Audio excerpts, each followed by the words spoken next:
जिस एकनाथ शिंदे की बगावत को शिवसेना ने हल्के में लिया था, वो अब उद्धव ठाकरे के सियासी वजूद पर भारी पड़ गए हैं। और सूरत में शिवसेना के बागी विधायकों का जो आंकड़ा 34 था, वो गुवाहाटी में जाकर 40 हो गया। और इस हिसाब से शिवसेना पर एकनाथ शिंदे का दावा पुख्ता हो गया है।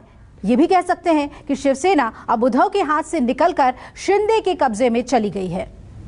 40 MLA अभी यहाँ मौजूद है। बाला साहब ठाकरे जी का जो हिंदुत्व है उसको हम लोग आगे ले जाना चाहते हैं। जो राजनीतिक घटनाक्रम हो रहा है उसको बहुत माइन्यूटली हम ऑब्जर्व कर रहे हैं।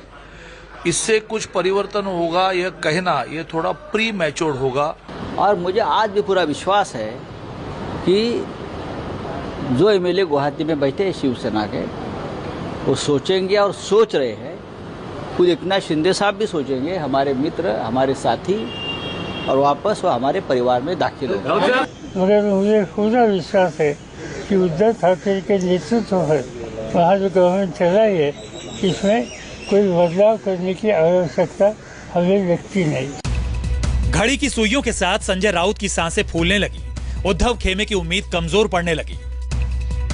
मराठा क्षत्रप शरद पवार दिल्ली से मुंबई की तरफ भागे, लेकिन शाम होने के साथ ही शिवसेना का सूरज भी ढलने लगा। पार्टी जिस एकनाथ शिंदे के बिना शर्त मुंबई लौटने का दावा कर रहे थे, वो पौ फटने से पहले गुजरात के सूरत से असम की राजधानी गुवाहाटी पहुंच गए। शिवसेना के करीब 2/3 विधायकों को भी साथ लेते गए।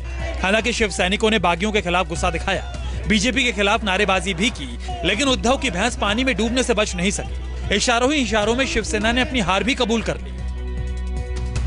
मुंबई की सड़कों पर लगे पोस्टर भी इस बात का इशारा देने लगे कि शिवसेना ने इस बात को कबूल कर लिया है कि अब सत्ता उनके हाथ से निकल चुकी है। जंग सिर्फ पार्टी बचाने की है, चुनौती उद्धव ठाकरे के सियासी वजूद को बचाने की है। और इसके लिए शिव सैनिकों में जोश भरना जरूरी है। पकड़ भले ही छूट जाए, लेकिन अकड़ दिखाना जरूरी है।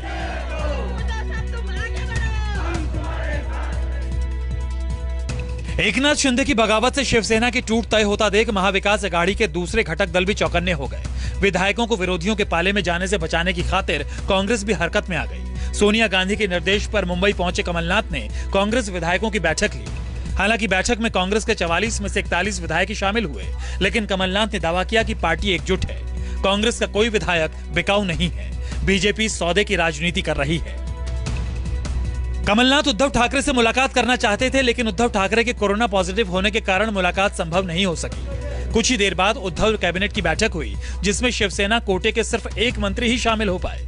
शहरी विकास मंत्री और शिवसेना के बागी विधायकों के नेता एकनाथ शिंदे इस बैठक में शामिल नहीं हुए। जल आपूर्ति मंत्री गुलाबराव पाटिल, कृषि मंत्री दादा भोसे, रोजगार गारंटी मंत्री संदीपन भुमरे, राज्य मंत्री अब्दुल सत्तार, शंभू रंजन देसाई, बच्चू कडू और राजेंद्र येड्रावकर। मुंबई में उद्धव कैबिनेट की बैठक खत्म होते ही शिवसेना ने शाम को पार्टी विधायकों की बैठक बुलाई, तो साथ ही सभी विधायकों को व्हिप भी जारी कर दिया। पार्टी के चीफ व्हिप सुनील प्रभु ने चेतावनी दी कि जो भी विधायक बैठक में शामिल नहीं होगा, उसकी सदस्यता रद्द हो जाएगी। शिवसेना को उम्मीद थी कि गुवाहाटी में एकनाथ शिंदे की टोली इस चेतावनी के साथ ही दौड़ी दौड़ी मुंबई आ जाएगी, लेकिन हुआ इसके ठीक उलट। एकनाथ शिंदे ने भी जवाबी चिट्ठी लिखी।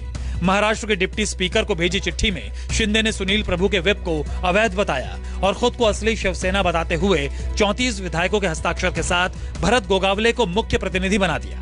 एकनाथ शिंदे ने ट्वीट किया, शिवसेना विधायक भरत गोगावले को शिवसेना विधानमंडल का मुख्य प्रतिनिधि नियुक्त किया गया है। कारण यह है कि सुनील प्रभु द्वारा विधायकों की आज की बैठक में संबंध में जारी आदेश कानूनी रूप से अमान्य है।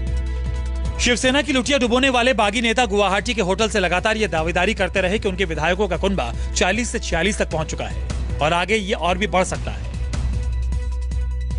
शिवसेना के 2/3 विधायकों को अपने साथ होने का दावा करने वाले एकनाथ शिंदे ये भी दुहाई देते रहे कि बीजेपी से उनकी कोई बातचीत नहीं हो रही है। लेकिन शिव सैनिकों ने सवाल दागा कि अगर बीजेपी इस खेल के पीछे नहीं है, तो फिर शिंदे ने सूरत और गुवाहाटी को ही क्यों चुना? बीजेपी शासित राज्यों में ही डेरा क्यों डाला? शिवसेना टूट के कगार पर खड़ी है, तो उद्धव ठाकरे का सियासी वजूद भी खतरे में है। ऐसे में महाविकास अघाड़ी सरकार की विदाई भी करीब दिखने लगी है। बीजेपी खेमा उत्साहित है, पार्टी में हलचल बढ़ गई है। चंद्रकांत पाटिल गुवाहाटी पहुंच चुके हैं, तो मुंबई में फडणवीस ने मोर्चा संभाल लिया है। महाराष्ट्र में खेला हो चुका है। दिल्ली से दीपक दुबे और गुवाहाटी से कुमार गौरव के साथ विनोद जगदाले, मुंबई, न्यूज़ 24। नमस्कार, मैं हूं मानक गुप्ता। अगर आपको हमारा ये वीडियो पसंद आया हो तो इसे लाइक और शेयर जरूर करें और हाँ, हमें सब्सक्राइब और फॉलो करना ना भूलें ताकि आप देश और दुनिया की कोई खबर मिस ना करें। तो जुड़े रहिए हमारे साथ और देखते रहिए न्यूज़ 24।